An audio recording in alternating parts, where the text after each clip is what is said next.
Today, everybody, we're going to talk about humans and our march to progress. Cheers. Mm, That's some good shit right there. All right, so let's get started. So, what would the next 500 years be like? That's a good question. You know, how advanced would humans become within the next 500 years? How far can we go in that time? Blah, blah, blah, blah, blah, blah, blah. Well, we gotta take in a few things into account. If we start colonizing, let's say by tomorrow, right? Or by next year, all right? As a species, not as, United States or as China, no, as a species.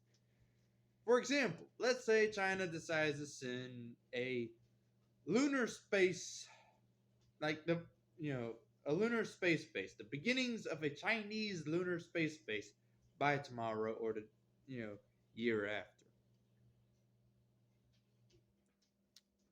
That would piss the United States off. That would cause, a chain reaction of, you know, of a of the next space race of trying to colonize space as fast and as quickly as humanly possible to establish dominance. Politically speaking, congrats. China has kick-started the next colonial race. The next race to colonialism, basically. The race to colonize. Because, China colonizes, then the United States, then Russia. Or United States colonizes, then Russia, then China. Or Russia, you get the idea.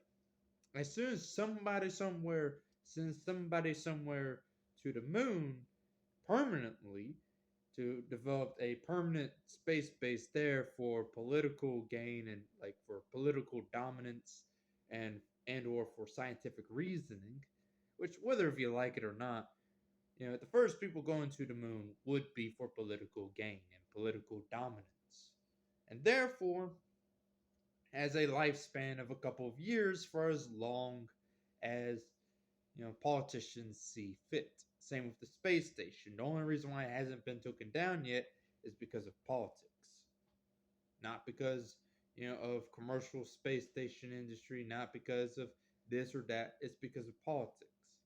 That's the only reason why it stayed up there for so long, despite the fact that it should have done came down of due to how dangerous it is, to send people there and have people working there currently. So it should have done came down. But as I was saying, how fast can we get our solar system colonized?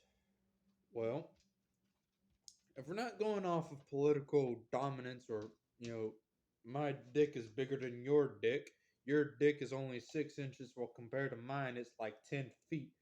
Like,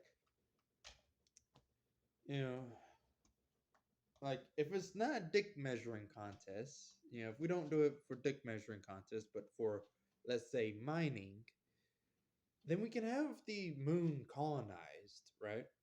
Have the first mining colony on the moon, you know, presumably by 2030. Like fully operational. If we start tomorrow, hell, not even by 2030 actually, because here's the thing. It depends on what craft we're using and how many we're sending at a time. You see, if for example, if you were to create a mining colony on the moon, all right, let's say you create a mining colony on the moon, you successfully sent people to the moon, blah blah blah, right? What's the starting population like? Is it, are you starting out with, seven and hoping to try and put 100 by the end of the year or by the end of 2 or 3 years? Or are you starting out with 100 and hoping that you end, the year with 1,000 on there? That's the question. You know, The answer is simple. If we're doing seven, you know, seven obviously being the Dragon Crew capsule, sure, there's probably going to be like in the future, several other capsules capable of sending people to the moon and so on and so forth. But the number varies from capsule to capsule, from 2 to 3 to 4 to 7. So let's go with 7, right? Within 1 week, you're able to send some, like, hell, within 4 days, 3 or 4 days, you can send somebody to the moon once every 4 days or once every 3 days. So let's use the quickest number to get to 100, shall we? 3 days, 7 people. That means within 30 days, you would be able to send at least 70 people. That's your 3 times 10, 10 times 7. Yeah. Within, you know, 30 days, you should be able to, you know, send at least 70 people. So within 2 months, you would have at least 140 people. So, congrats.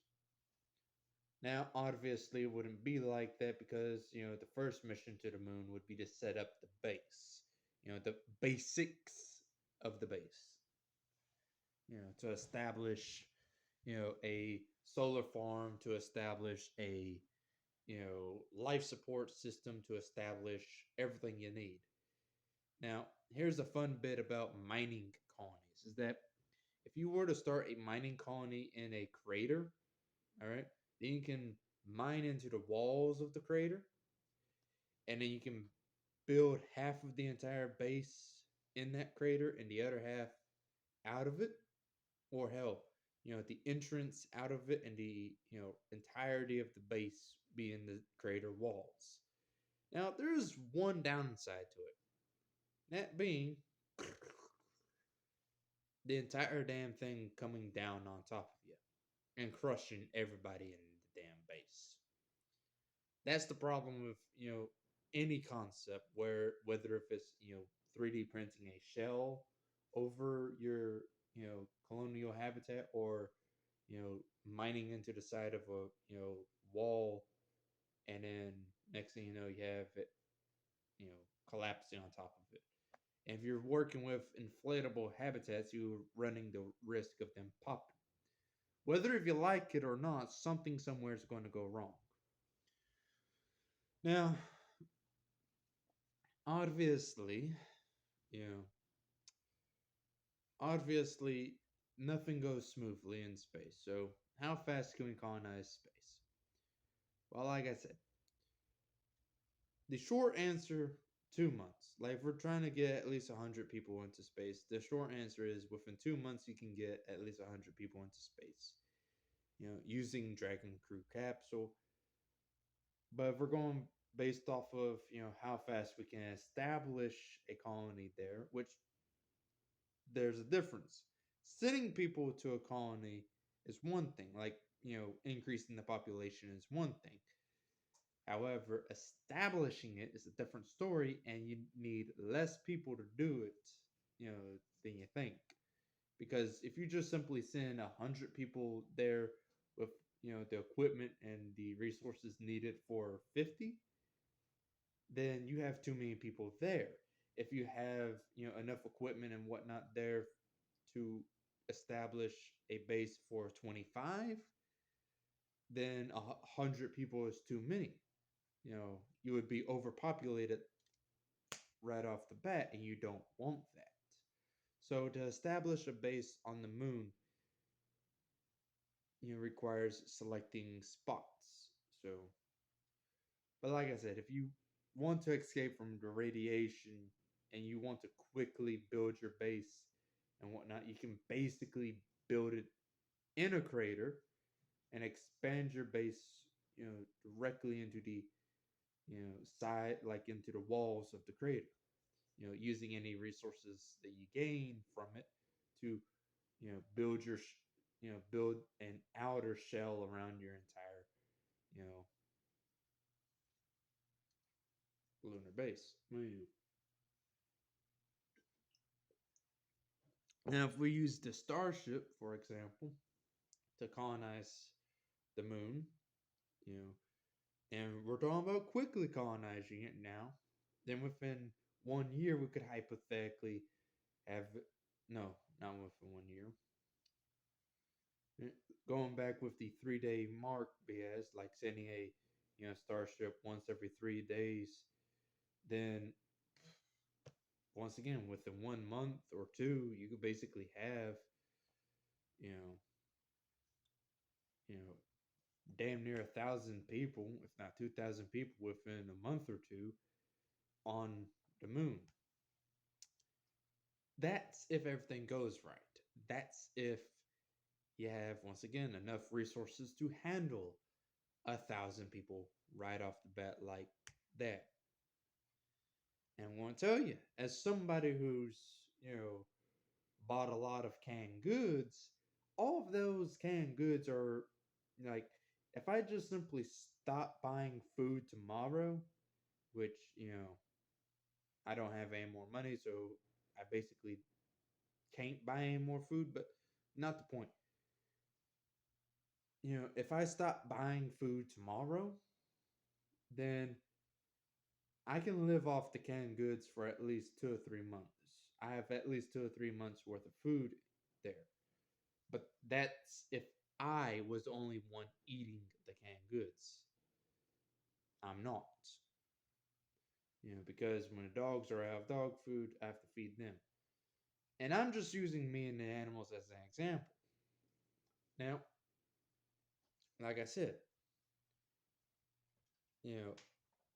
it's so much logistics that goes into it. But hypothetically speaking, at the end of the day, if conditions are perfect, right and everything, you can get the moon colonized within 1 or 2 years, or within 2 or 3 months. That's if you're not picky with your with the people going there. If you're not wanting the best of the best, I'm going to tell you right now, if you're colonizing a world, if I was trying to create a colony on the moon or trying to create a colony on Mars, I would be throwing I would be throwing people at it, seeing whoever survives, seeing whoever dies, whatever sticks. The method of throwing crap to the wall, seeing what sticks, and seeing what doesn't. That always worked for humanity. I'm sorry, but that's the truth. You don't grab up your best of the best, you know, because your best of the best, air quote, usually aren't the best of the best. They're just the next best thing to what you could find, because there is no best. There's no perfect, especially when it comes to mining.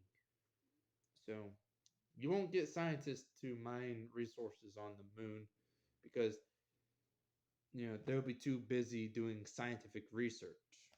I mean, you can get them to do it. It's just, like, it's one of them push, shoves, gives, take scenarios.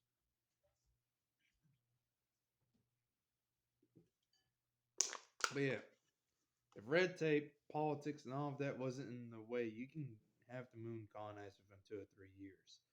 Mars, on the other hand, to even have a couple thousand people, using Starship, you would have to do it within like 20 to 40 years. So, and that's if you're using Starship. And to be fair, it would make sense to use Starship for long range travel. Not from Earth to the moon, not from, continent to continent, because that would make no sense.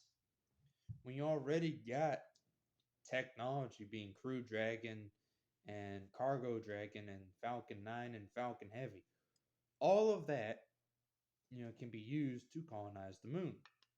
And if you were to build a space station that could, you know, that can carry, a bunch of cargo, like carry a bunch of people and cargo to the moon and back to Earth and whatnot, or just simply act like a waypoint in between point A and point B, you know, or something like that, then you won't have to use a starship.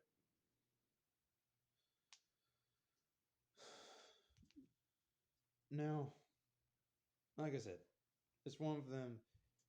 If we start colonizing space tomorrow, then I would have to say within 10 years we would have a decent population in space. Within 20 years, you know, the colonies of the moon will have developed enough where they can start sending out their own colonial ships, their own vessels and whatnot to Mars and beyond.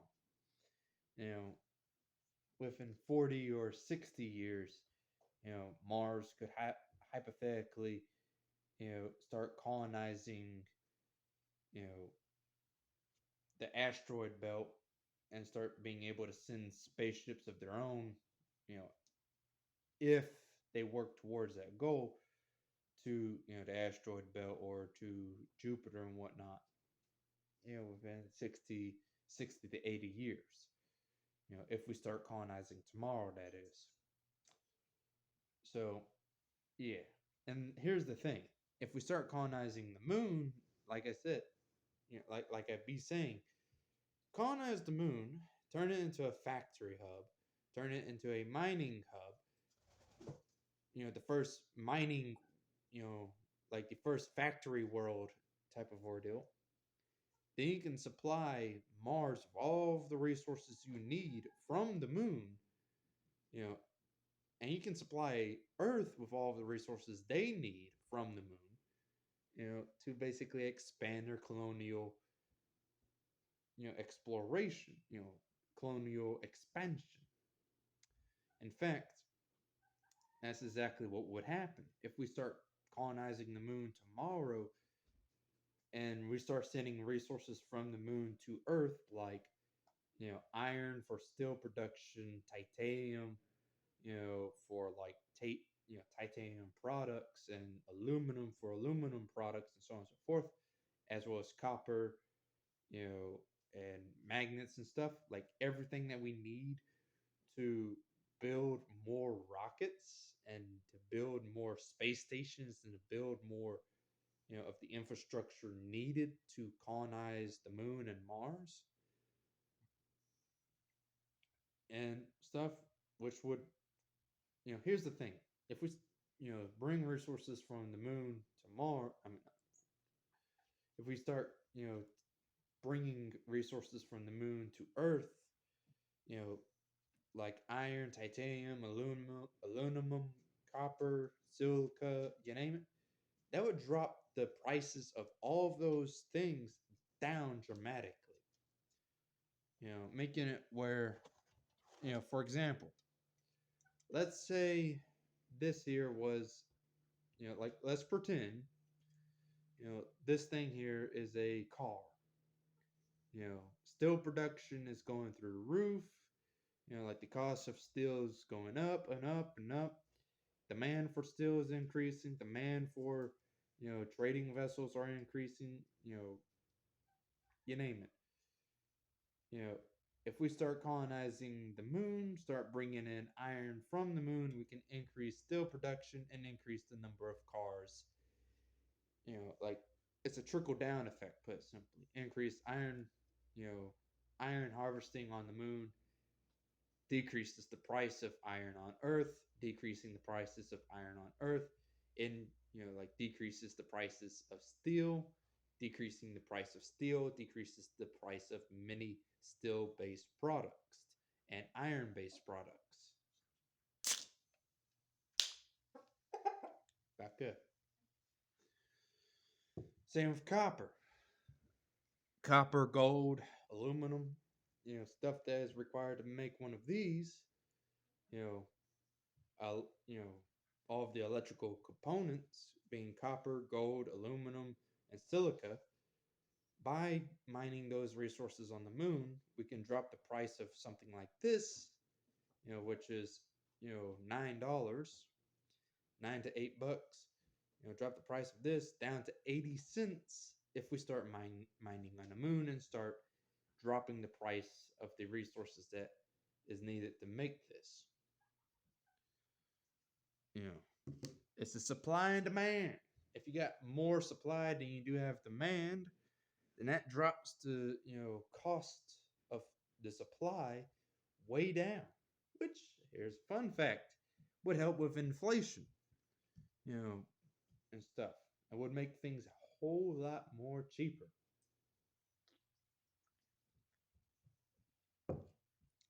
Imagine it. Cheaper cars, cheaper trucks, cheaper phones, cheaper electronics, all because we started colonizing the moon. All because, the lunar resources are also Earth resources. Now, of course, like I also said, you know, all of that resources would also go, straight towards increasing our capability of sending resources to the moon and from the moon and from Earth to elsewhere in the solar system. By doing so, we would then have Mars colonized a lot faster and a lot sooner than, 20, 30, 40 years. Reason why it would be, reason why it would take longer is simple.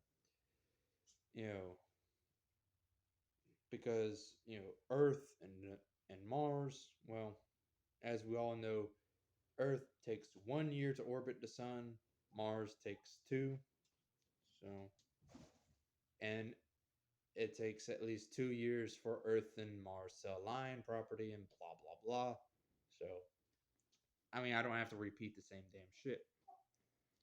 Now, of course, after having after developing the moon within 10, 20, 30 years, you know, and after developing Mars, within basically 150 years, we would have the entirety of the inner solar system developed enough where we can start sending in droves colonial vessels to Jupiter and Saturn. But here's the thing. The thing is that another thing that would be that would be around the corner besides the colonization of space is World War III. I don't care what anybody says, but World War III is going to happen sooner rather than later. There's no stopping it. And the reason being is obvious and simple.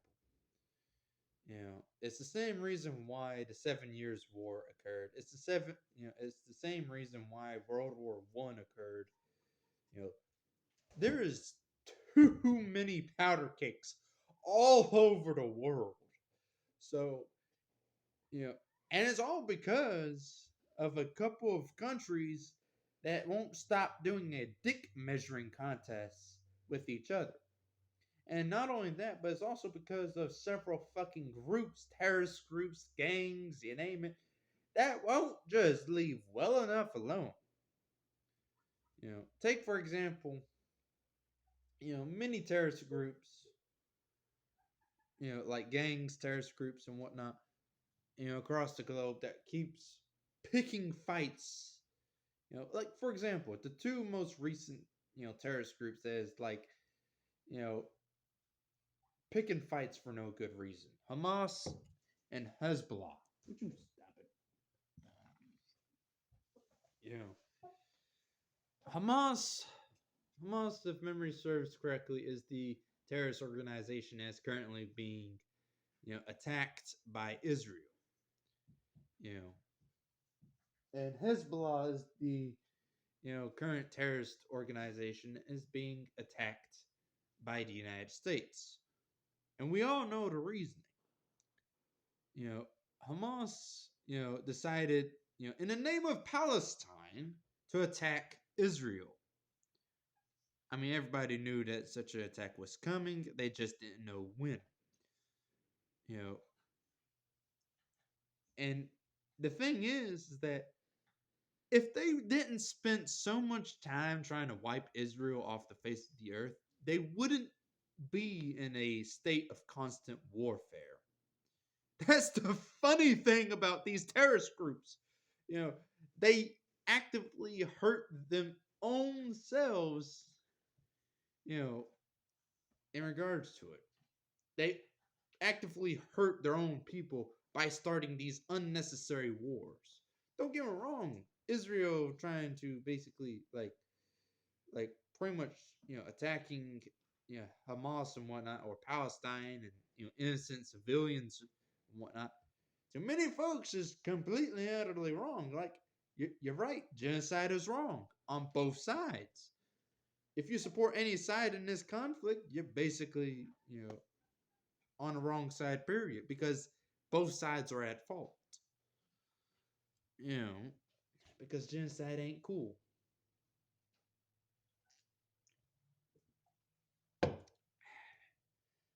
And Hezbollah is like doing what many past Palestinian idiot protesters are doing in America.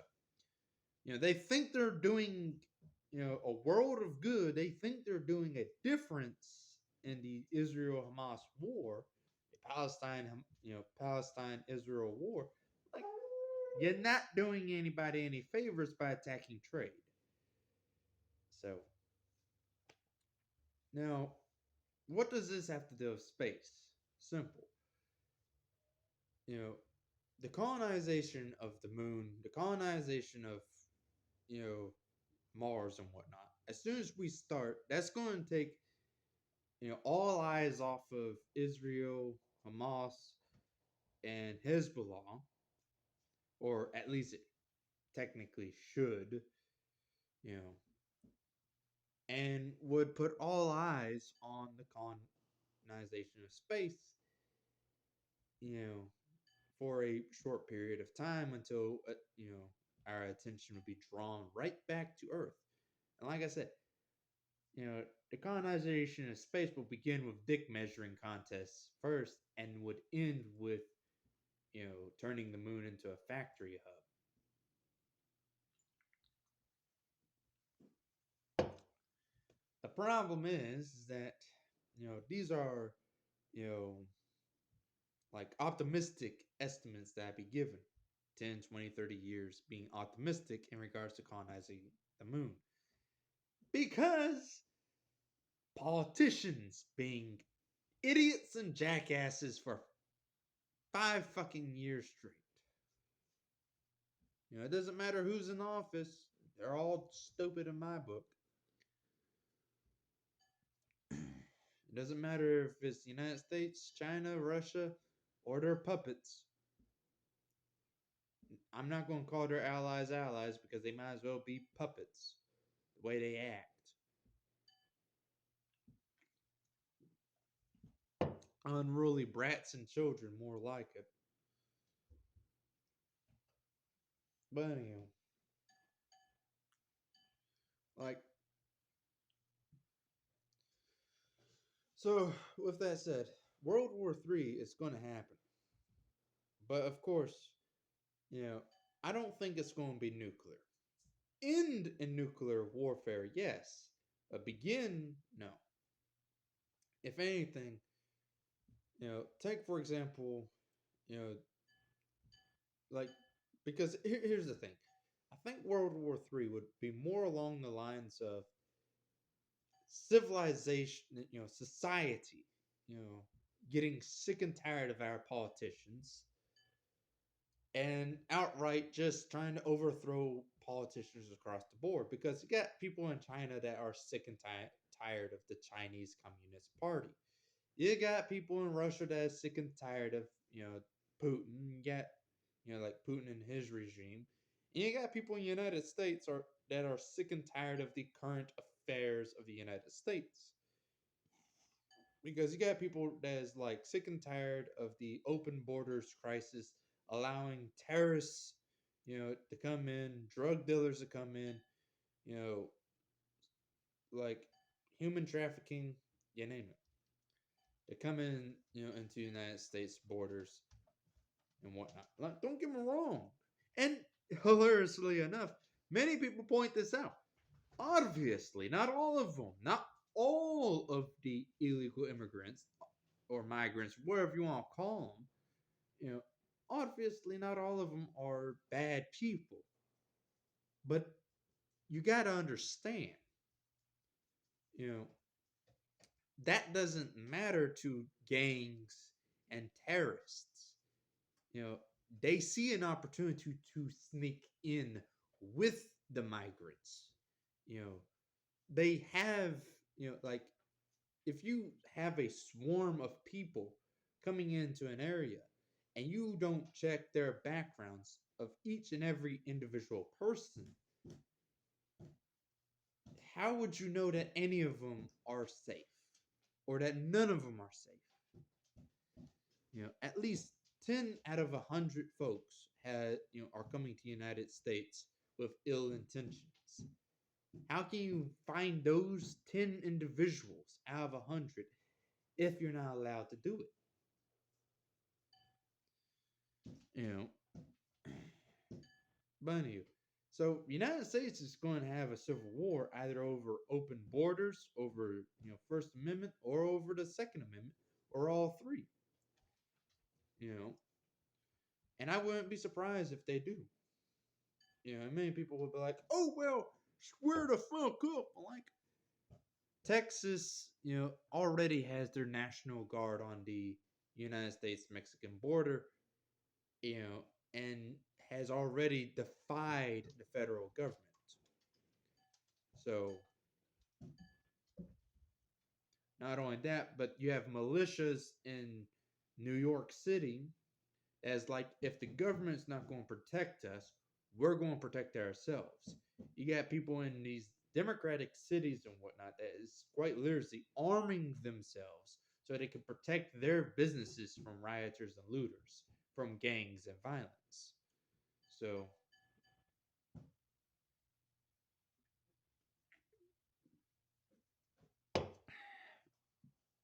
it's a matter of time. You gotta be a blind dumbass to not realize it. And in regards to China, like it's been said, so many people are getting sick and tired of being treated like cattle or animals, or as lesser than freaking human, in China. Like people are getting sick and tired of it. So they're going to fucking rebel one day because of it. And I would not be surprised. Same with Russia. People are getting sick and tired of Putin and his regime and being treated like second class citizens in their own country. Same with the European Union, with all the farmers in Europe basically outright spraying their fucking politicians with cow manure. You know, so it's safe to say that before long, the world is just going to implode on itself, and you know,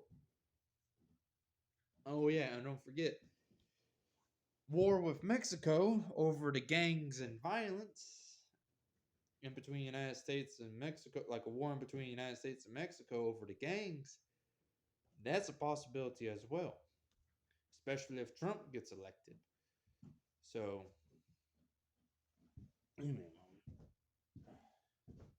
would you stop eating the wall? Yeah, stop being aggravated.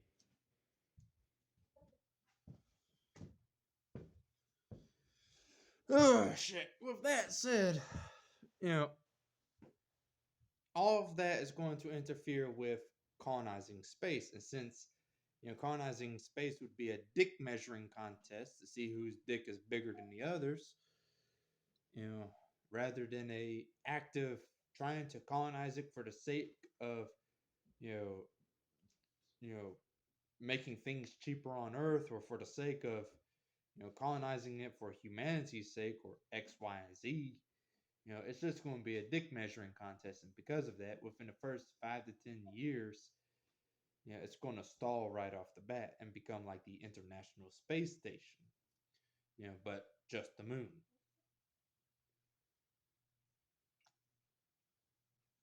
The moon is going to become the next International Space Station or the next Antarctic base within the next 5 to 10 years. Until mining companies decide to actually put their hand into colonizing the moon. And they're not going to do that for as long as they find it easier and cheaper to mine, oceans and whatnot. Can you stop eating the wall? Peach, don't eat the wall.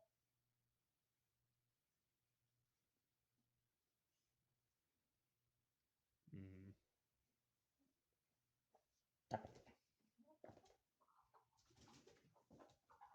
Get your ass over here. Yes, Peach is still alive.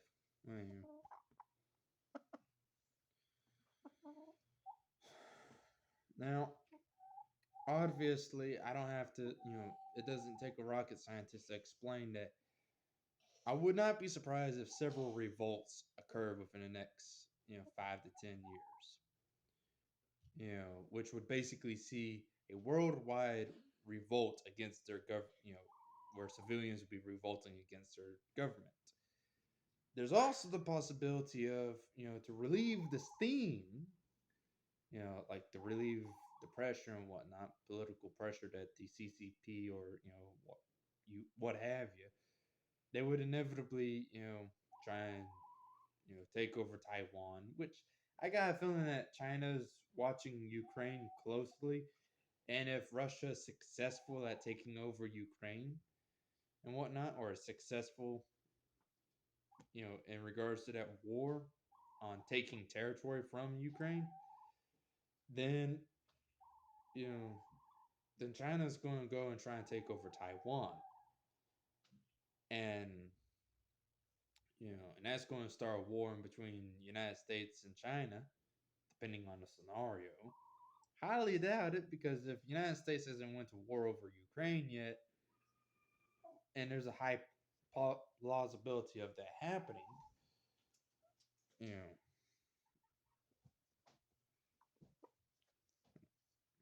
Anywho, with that said, you know, China would try and take over Taiwan, which would, make, I guess, North Korea interested in the idea of trying to take over South Korea. And that would cause, Iran to be interested in taking over, I'm not taking over, destroying Israel. And it'll be a big clusterfuck, like a domino effect. Because I would be surprised if it doesn't wind up being exactly that, a domino effect.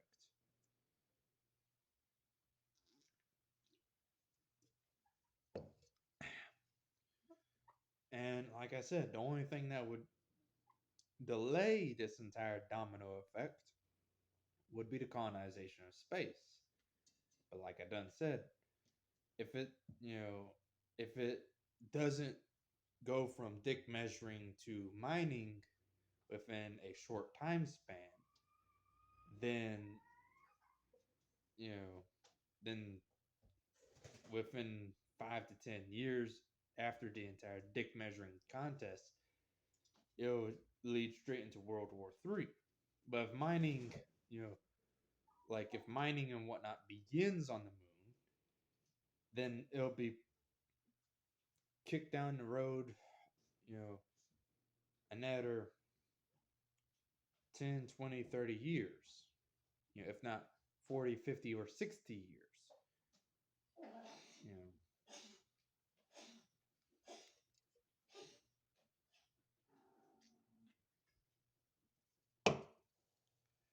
I better end this video now because, damn animals are being aggravating. Plus, I gotta take a piss. But yeah, I'm gonna end the video on this note. If we start colonizing space, that would benefit humanity in more than one ways. But all I can say is that if the United States have a civil war tomorrow, that's going to embolden our enemies to start that domino effect. Hell, even if the European Union has a civil war tomorrow, that would embolden our enemies, and that would start a cascading domino effect. So yeah, but either way it goes, it all hinges upon a couple of factors. You know, will civilians across the globe rebel against their governments, or will civilians across the globe? Why are you so aggravating? Yeah. Or will governments across the globe kickstart this little domino effect BSery? You know, two good questions, no good answers, and I've already lost half of you. If you even made it this far, leave a like, subscribe, comment down below, as the saying goes.